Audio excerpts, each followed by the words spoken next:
Why were African gods so feared by colonizers?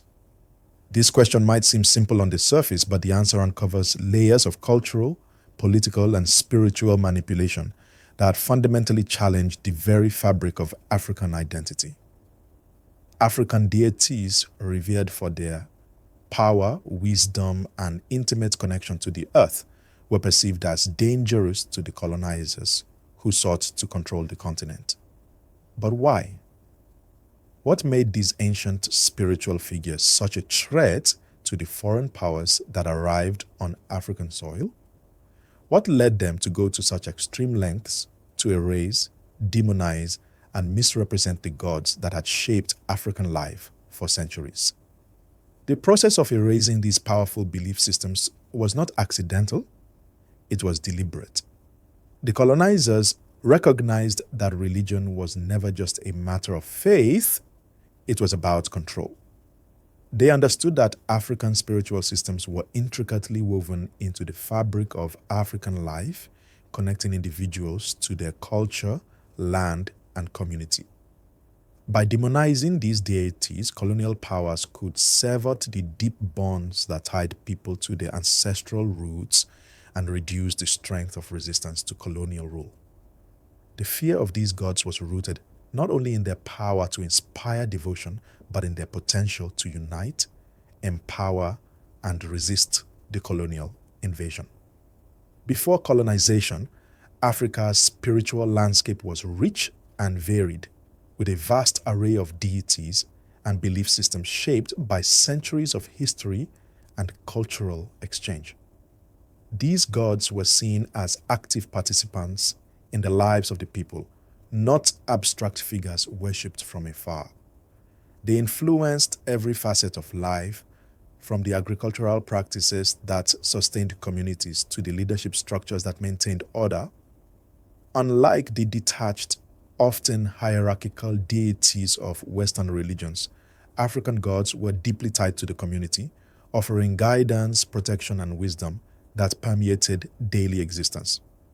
But as colonization took hold, these spiritual systems faced aggressive opposition. Missionaries and colonial authorities labeled African religious practices as pagan and barbaric, framing them as a threat to the moral order that the colonizers sought to impose. As the continent's spiritual heritage was systematically erased or distorted, many of the gods that had once been the backbone of African societies were demonized, their names and forms twisted into symbols of evil. This was not merely an effort to change beliefs. It was a calculated attempt to break the spirit of a people and replace it with a foreign, colonial order. African spirituality, deeply ingrained in the societies across the continent, is not just a system of belief, but a living, breathing framework that governs everything from daily actions to cultural values and societal structures. The gods, spirits, and ancestors revered by African communities held immense power, often acting as direct links to both the spiritual and material realms. These deities were not simply abstract figures of worship, but integral parts of the African worldview. They were seen as forces of nature, guides, protectors, and sources of wisdom, shaping the lives of individuals and the collective. In many African traditions, gods and spirits were intimately connected with the land itself. The earth was not a passive object to be exploited, but a living entity imbued with spiritual significance. The land was considered sacred, and the deities associated with it were believed to possess the power to nurture or destroy, depending on the harmony between human beings and nature. Agricultural societies, for instance, often relied on the favor of their gods for bountiful harvests, which were seen as blessings that sustained entire communities. Rituals, ceremonies, and offerings were performed to ensure that the gods remained pleased and that the natural world would continue to provide for their needs. The connection between spirituality and the land was so profound that it became a central aspect of African identity. The gods were not separate from the land, but were its very essence. The rituals performed in honor of the deities were deeply connected to the cycle of life, death, and rebirth, reinforcing the understanding that humans and nature were part of a larger interconnected system. The spiritual connection to the land also extended to the concept of belonging and identity.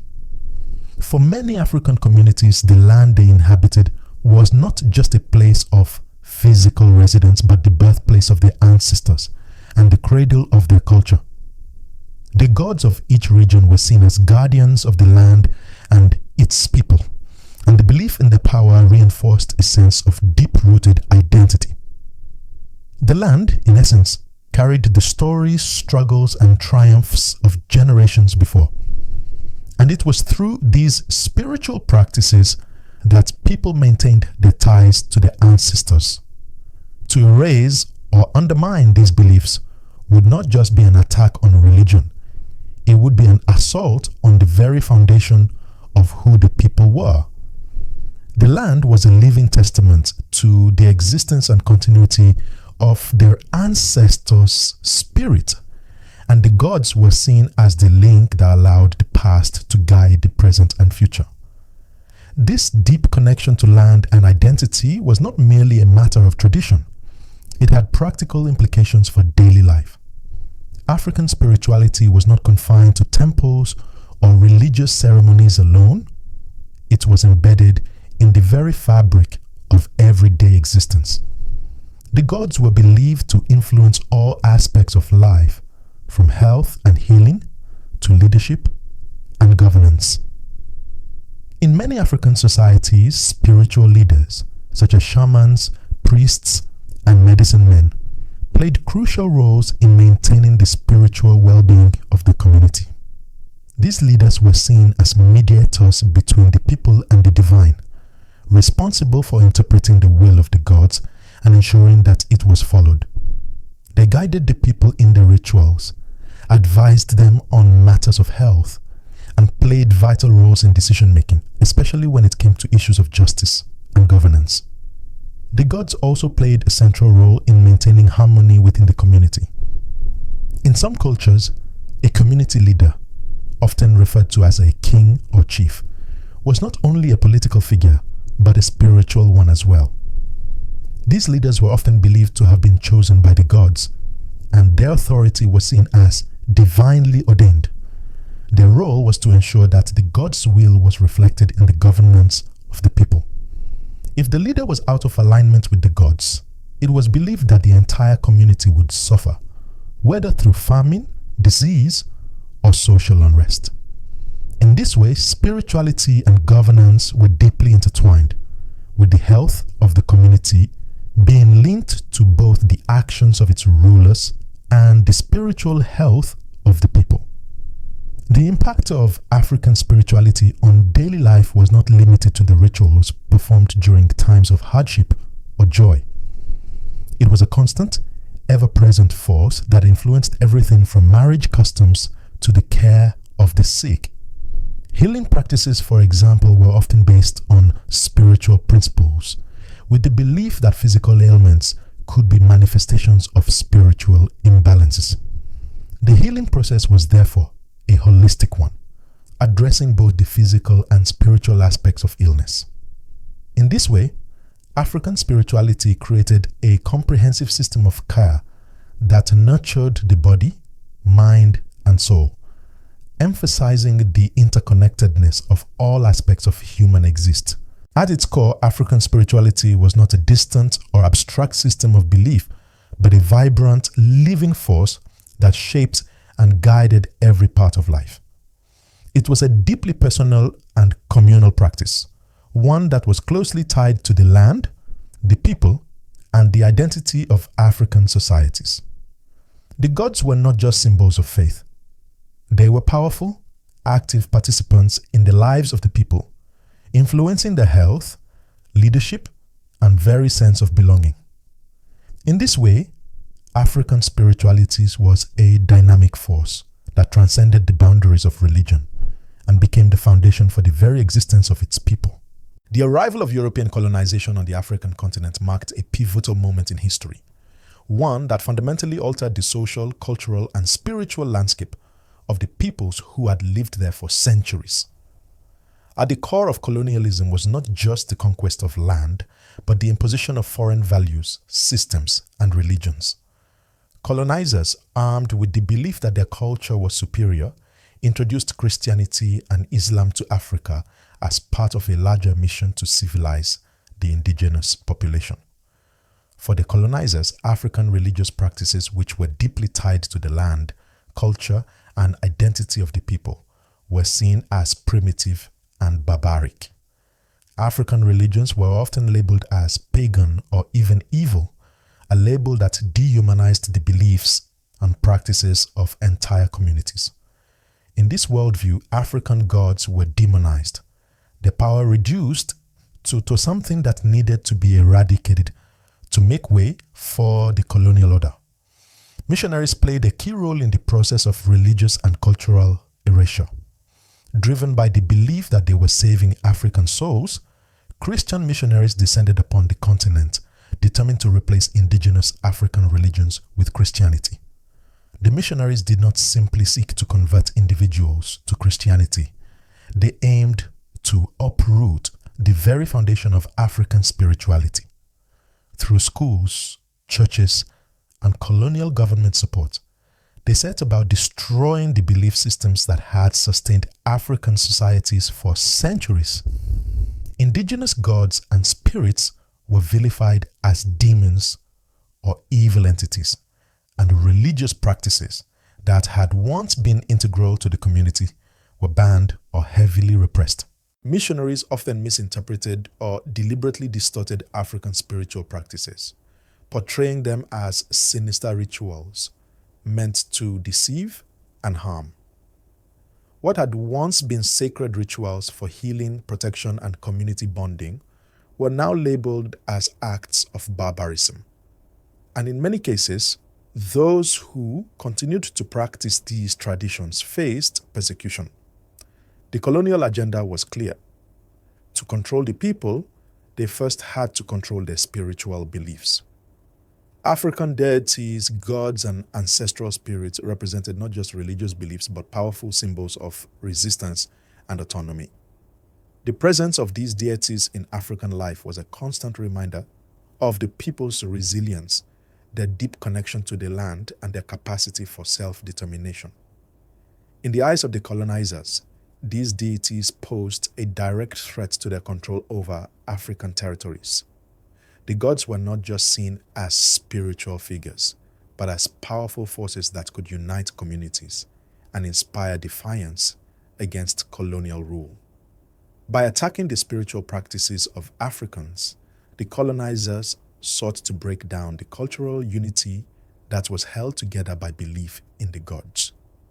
Removing these deities from the minds of the people was seen as essential for maintaining the power dynamics that had been established through colonization.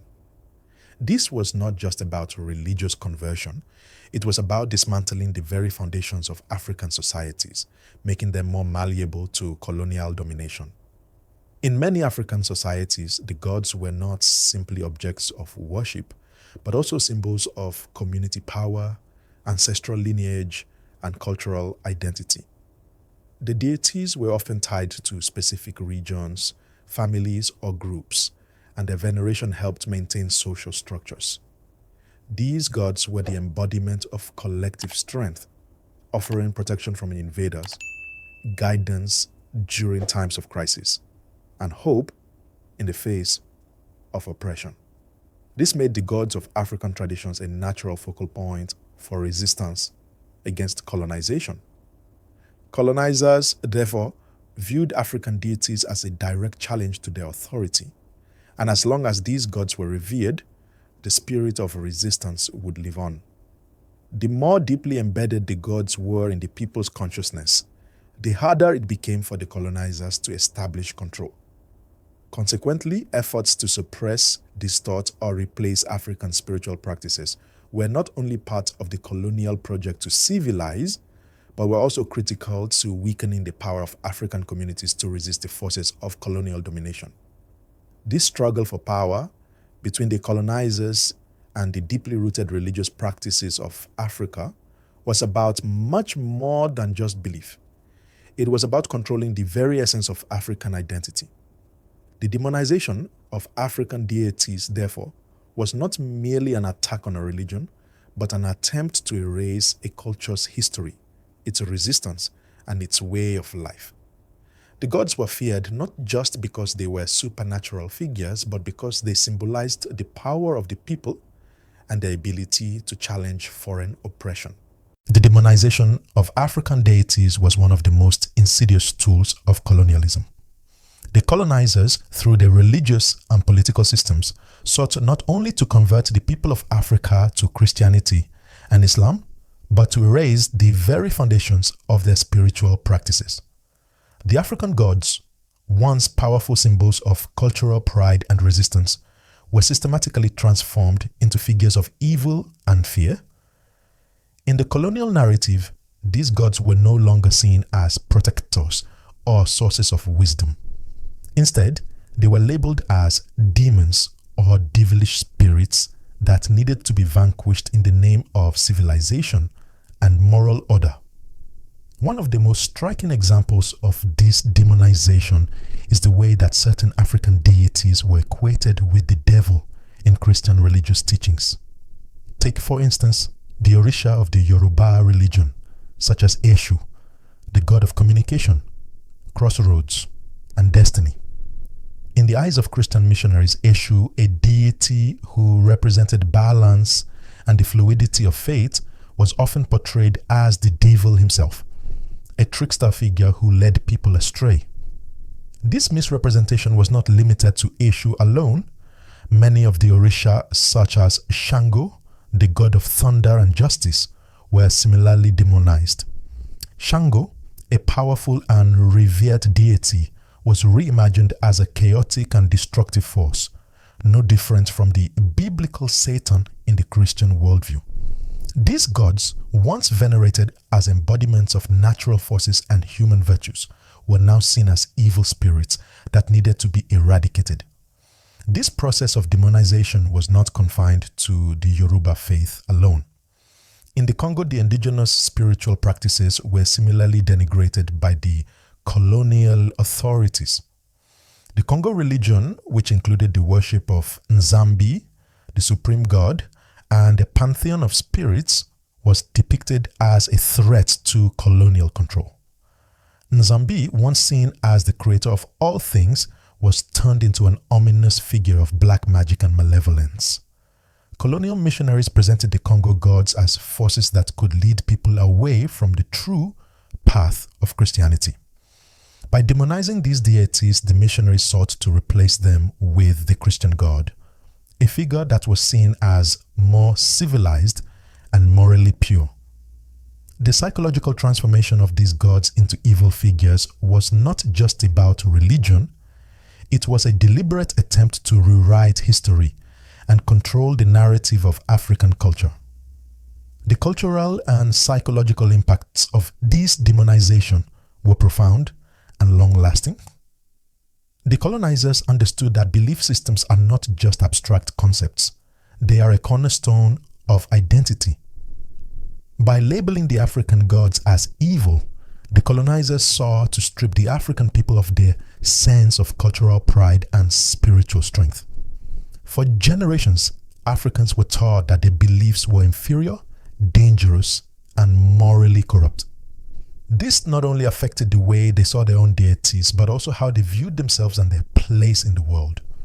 The psychological damage of being told that your spiritual practices were evil and unworthy of respect took a toll on individual and collective self-esteem. It created a deep internalized sense of shame about African heritage and spirituality. At the heart of this psychological manipulation was the concept of fear. By demonizing African gods, colonizers fostered an atmosphere of fear and distrust around indigenous belief systems. This fear was not only directed at the gods themselves, but also at the very people who practiced these traditions. Africans were made to feel that the gods were evil, that their rituals were immoral, and that their spiritual practices were dangerous. This created an environment where the African people were taught to fear their own heritage and traditions, believing that to embrace their gods was to embrace something dark and wicked. The colonizers knew that to maintain control over the African population, they had to break the people's spiritual connection to their gods. By replacing African deities with the god of Christianity or Islam, they provided a new framework for belief that could be used to reinforce colonial authority. The demonization of African deities created a vacuum that allowed for the introduction of a new spiritual order, one that was aligned with the colonial powers. The imposition of Christianity and Islam was not simply a religious conversion. It was a form of spiritual colonization that replaced African identity with a foreign one. This replacement of African gods with foreign religious figures was also a method of social control. In many African societies, the gods played a central role in governing the people. Spiritual leaders, who were often seen as divinely chosen, held significant power in directing the affairs of the community.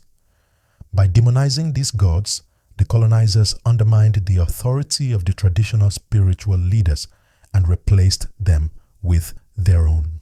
Clergy. The Christian or Islamic leaders, who are now seen as the intermediaries between God and man, became the new power brokers. These religious figures were often directly aligned with colonial governments, helping to solidify colonial rule and suppress any resistance. The power that African spiritual leaders once held was gradually stripped away as the colonizers redefined the relationship between the people and the divine. Moreover, the demonization of African gods and the destruction of indigenous religious practices created a stark divide between the colonizers and the colonized. It marked the beginning of a long process of cultural alienation. African people were forced to adopt new religious practices that not only alienated them from their ancestral beliefs, but also from each other. The unity that came from shared spiritual practices and beliefs was weakened, and the bonds of community were strained. This division further entrenched the power dynamics of colonization, making it easier for the colonizers to manipulate and control the African people. In sum, the demonization of African deities was not simply a matter of religious conversion. It was a critical part of the colonial project. It was a method of erasing African identity and replacing it with a foreign one. Through psychological manipulation, the colonizers fostered fear and the distrust of indigenous belief systems, making it easier to replace these practices with their own. The demonization of gods such as Eshu, Shango, Nzambi, and countless others was an attempt to break the spiritual power of African communities and to weaken their resistance to colonial rule. The colonizers understood that by controlling what the people believed, they could control everything else. This manipulation was not only an attack on religion, it was an attack on the very soul of Africa. The colonial powers understood that in order to fully control the African continent, they had to do more than just conquer the land. They had to conquer the minds and souls of the people. A key component of this domination was the forced conversion of Africans to Christianity and Islam. The colonizers actively suppressed indigenous African spiritual practices, forcing African communities to abandon their ancestral gods and embrace foreign religions. Missionaries, backed by colonial governments, established schools, churches, and mosques, where African children and adults alike were indoctrinated into new religious beliefs. They were told that their gods were false, that their practices were sinful, and that they had to adopt Christianity or Islam to save their souls. The power of African deities was systematically stripped away, and their worship was banned or replaced with foreign religious practices, often through intimidation, punishment, or violence. In many cases, indigenous deities were not simply forgotten. They were deliberately erased and transformed to fit the frameworks of Christianity and Islam. In order to make these new religions more palatable to the African population, The colonizers reinterpreted or co-opted African spiritual figures, turning them into saints, angels, or demonic forces. For example, many of the African gods that were once seen as protectors, healers, or sources of wisdom were rebranded as evil spirits or subservient to the Christian God. In the Yoruba tradition, the powerful Orisha, such as Oshun, the goddess of love and fertility, were often transformed into saints or angels in Christian iconography. Oshun, known for her nurturing and protective nature, was made into a representation of the Virgin Mary in many parts of the Americas, especially in the African diaspora. In some cases, deities were reduced to mere symbols of bad behavior, such as the trickster figure Eshu, who was painted as an embodiment of Satan or chaos. This manipulation served to erase the original meaning and significance of these deities while replacing them with figures that could fit within the new religious system. The cultural erasure that accompanied colonization did not end when the missionaries left. It had long-lasting consequences that continue to affect African cultures today. The forced conversions and the systematic suppression of African spirituality created a disconnect between the people and their ancestral traditions. Generations of Africans were raised without a true understanding of their spiritual heritage, and many began to view their own cultures with shame. This loss of connection to indigenous belief systems has left many Africans with a fragmented sense of identity. In modern times, this cultural erasure manifests in various ways, from the continuing stigmatization of traditional African religions to the widespread adoption of foreign religious practices at the expense of indigenous ones. Even in contemporary Africa, traditional healers and spiritual leaders are often marginalized or persecuted. And the gods that once played such an integral role in the lives of African communities are often dismissed as relics of the past. The consequences of this cultural erasure are not just felt on a spiritual level, they have social, political, and psychological implications. The loss of indigenous spiritual knowledge and practices has made it more difficult for many Africans to reclaim their cultural identity. The belief that African traditions are inferior or primitive has been deeply ingrained by colonial ideologies, leaving many to question the value of their ancestral practices. Yet, despite these challenges, there has been a growing movement to reclaim African spirituality and decolonize religious practices. Across the African diaspora and in Africa itself, there has been a resurgence of interest in rediscovering and celebrating traditional African gods and spiritual practices, challenging the centuries-old legacy of colonialism. While the full effects of this cultural erasure may never be fully undone, the process of reclaiming African spirituality is an important step toward healing the wounds caused by centuries of suppression and displacement. In recent years, there has been a powerful resurgence in the movement to reclaim African heritage and spirituality. This shift has gained momentum as people across the African continent and the African diaspora seek to reconnect with their ancestral roots and decolonize the belief systems that were imposed upon them during colonial rule. The growing interest in restoring African religious practices is not just about reviving ancient traditions. It is about rejecting the centuries of cultural erasure and spiritual manipulation that have kept African people disconnected from their own heritage. From grassroots movements to intellectual discourse, a new generation of Africans and Afro-descendants is challenging the dominance of colonial religions and working to bring back indigenous belief systems that honor the gods, ancestors, and spiritual practices that once shaped their cultures. One of the most prominent expressions of this reclaiming process is the rise of Afrocentric spiritual movements. These movements, which emphasize the value of African traditions and cultural practices, are encouraging people to rediscover and celebrate their ancestral gods. From Vodun in West Africa to the Orisha traditions of the Yoruba people, Afrocentric spirituality offers a way for individuals to reconnect with their cultural heritage and reject the colonial narratives that sought to demonize and erase these practices. These movements are not merely about practicing ancient rituals, they are about reclaiming identity, self-worth, and power in the face of a history that attempted to strip these elements away. People are beginning to honor deities like Oshun, Shango, Eshu, and other African gods, recognizing them as symbols of resistance, empowerment, and spiritual resilience.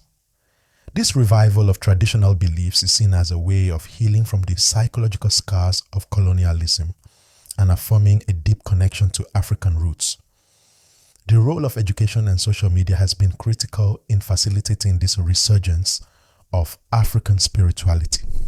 Information about African deities and traditional practices is now more accessible than ever, thanks to the rise of digital platforms and global networks.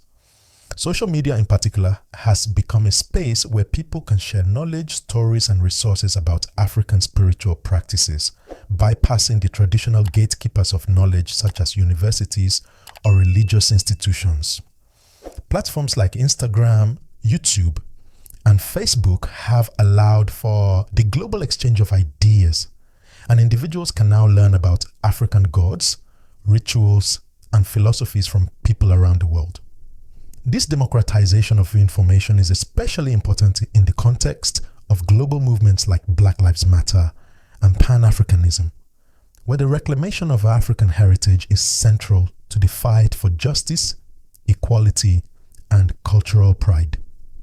These movements have empowered people to challenge colonial histories and reclaim their cultural narratives using spirituality as a means of resistance against the ongoing impact of systemic oppression. As part of this wider push for cultural restoration, many educational initiatives and public discussions are taking place to dismantle the damaging stereotypes surrounding African spirituality.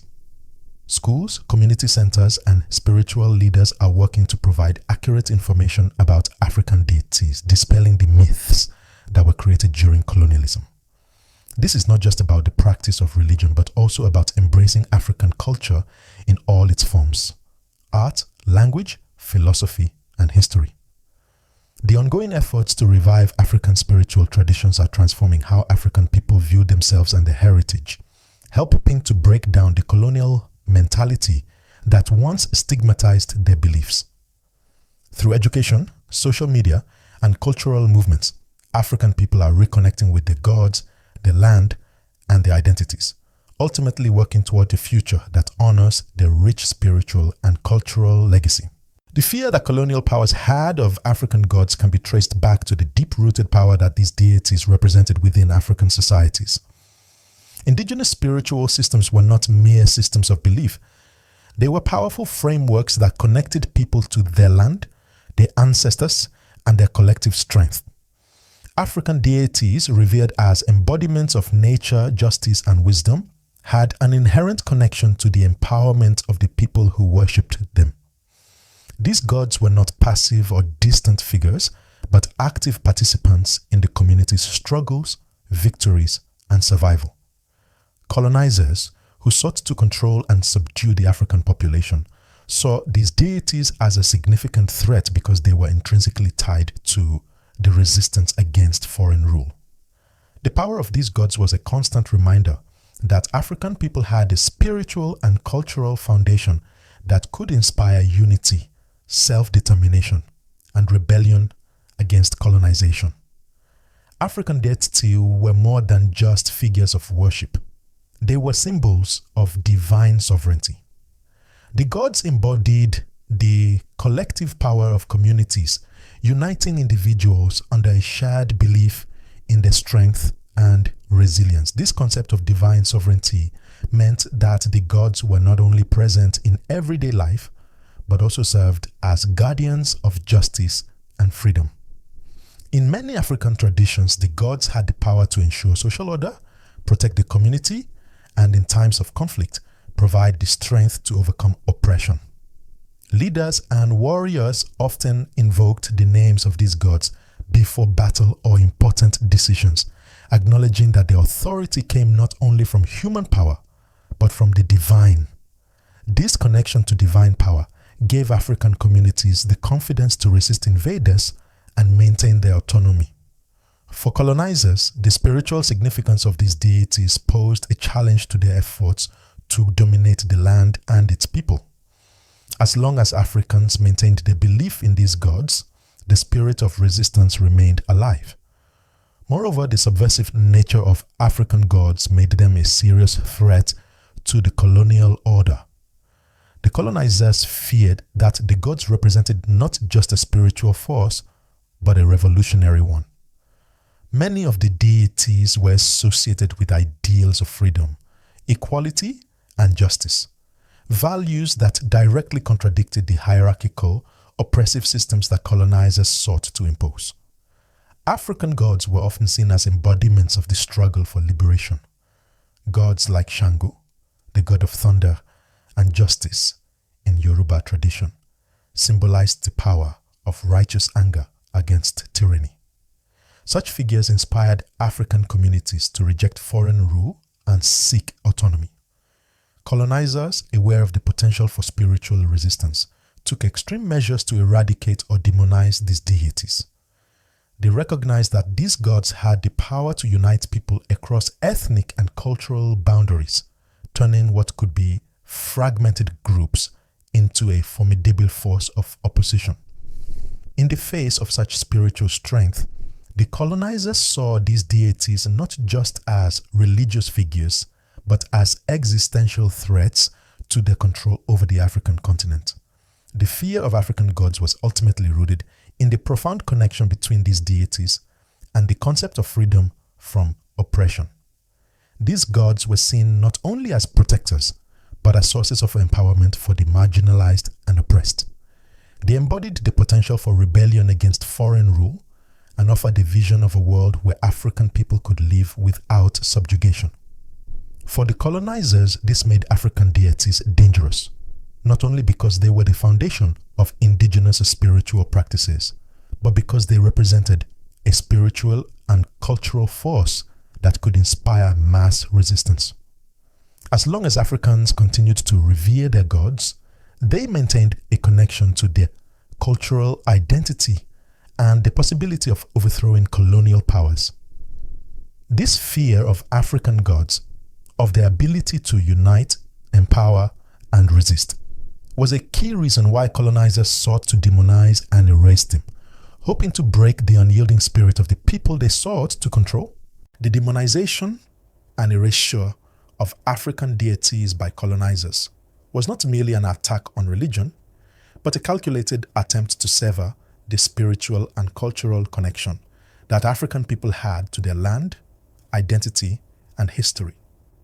These gods, revered as embodiments of power, wisdom, and resistance, posed a significant threat to colonial control because they symbolized unity, empowerment, and defiance.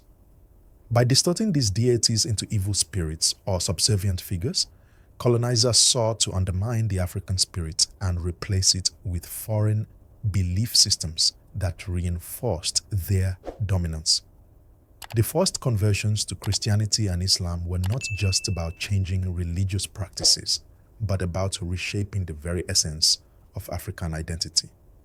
Yet, despite centuries of suppression, African spirituality is experiencing a revival.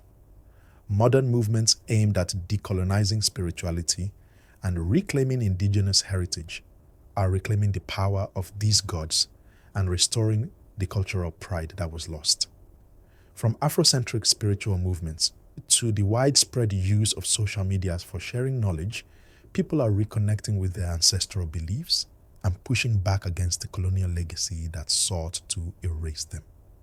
This resurgence is a testament to the resilience of African cultures and their ability to reclaim their spiritual sovereignty in the face of historical oppression.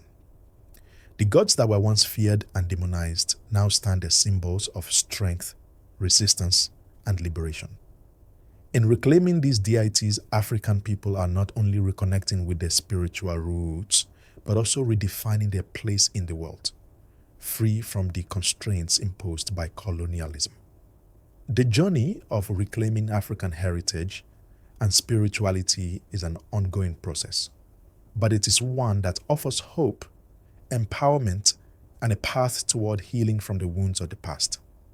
As we ask why these gods were feared, we are reminded that the power to resist, to unify, and to free ourselves from oppression lies in our connection to our ancestors and the spiritual forces that have always guided us.